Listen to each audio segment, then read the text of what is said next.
Hey, g'day folks, how you going? Welcome back to my channel, and if this is your first time here, then a special g'day to you. In October, I attended a big event out in the northern wheatbelts of Western Australia. The official opening of Australia's latest big thing, the big tractor. This idea had been brewing around for 30 years, and on this day it finally became a reality. In this video, we're going to take a look at the big tractor and all that the town of Carnamah did to celebrate its opening. Next week, I'll post another video with the full speeches where you'll get some interesting insights into how this project came together. But for now, let's check out the big tractor.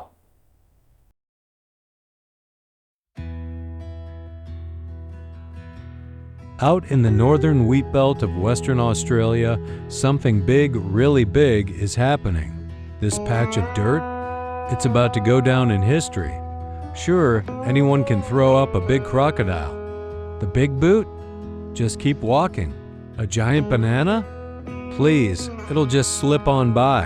A pineapple? Well, that almost makes the cut, but no. Carnamah doesn't sweat the small stuff. What's their idea of big? How about something that stands over 11 meters tall, 8 meters wide, and stretches a casual 16 meters long? In a small country town, what else could it be? A big tractor, naturally. Because why not?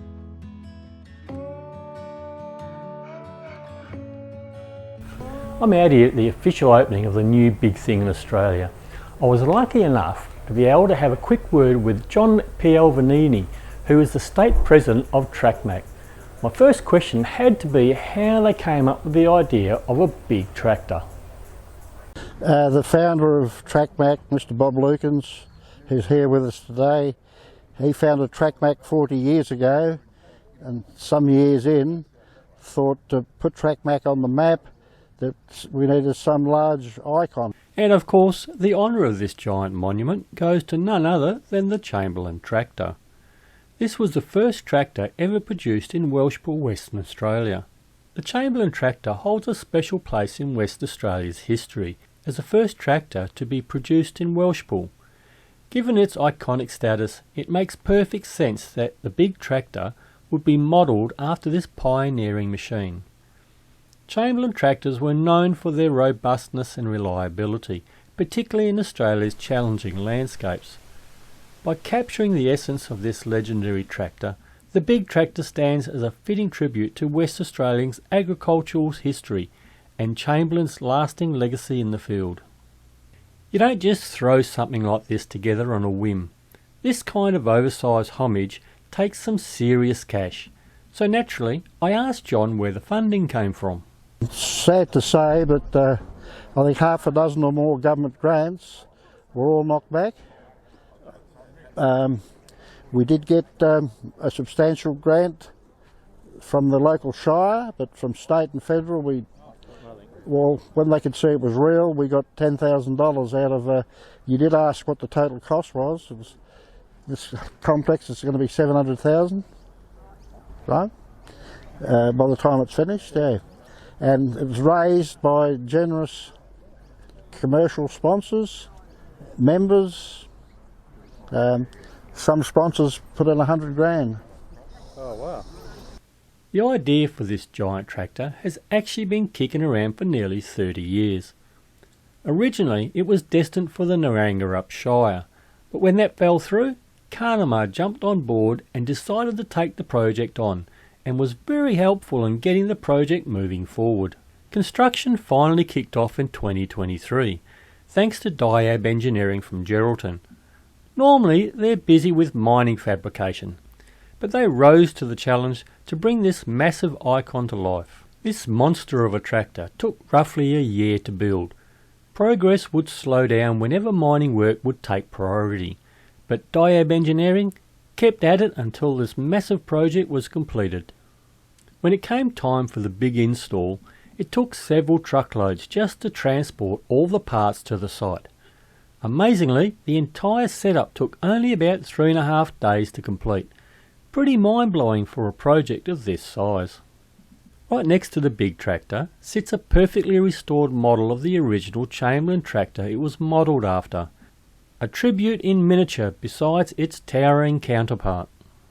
Des and Tim from Esperance Mechanical Restorations were eager to share some details about the work they'd put into restoring the original Chamberlain tractor. They were clearly proud of every piece their team carefully brought back to life on this classic machine.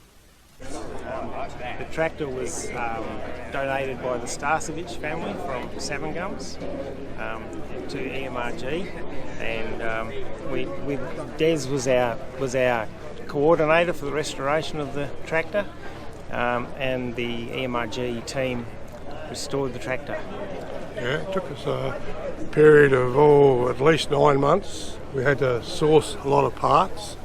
As you can see, it was in fairly poor condition. Very poor condition. But it was the first model Chamberlain that Chamberlain built. Part of Western Australia's history and Australia's history. Deserved to be preserved. How long did it take you to actually restore it? About 9 months. Yeah, it was a big project. I'm expecting years. Yeah, it was. We had quite a good crew on the job, and we've got a very good facility for restoration. We had to. Des had to machine quite a few parts for the job, and we had to source parts from all over the state to get the tractor back on the. We even had to source parts from Carnamah. And the tractor will be on display at Esperance for the public to see for future generations. Whereabouts in Esperance? At the Esperance Mechanical Restoration Group. And where is that in town? It's on McLean Road, just on the Great Southern on the South Coast Highway. Yeah. Since this was an official opening, there were of course the usual speeches. Ladies and gentlemen, welcome to the Big Tractor. Today we gather to celebrate a significant milestone. I'll cover the full speeches in another video, which includes some fascinating insights into how this project came together and the history of the original Chamberlain tractor. Stay tuned for that. Once the formalities wrapped up, the real fun began. A parade of vintage tractors rolling down the main street, all making their way to the town oval.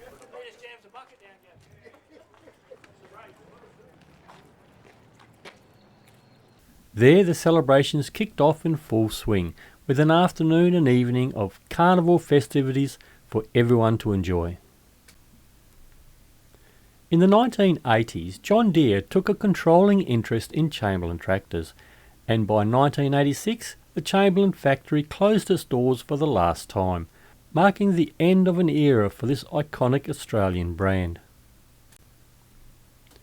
Many of the tractors in today's parade came straight from the local tractor museum, where most of the exhibits aren't just for show. They're fully functioning, running and driving pieces of history. The parade was a huge success, with some tractors travelling from far and wide just to be here for the occasion.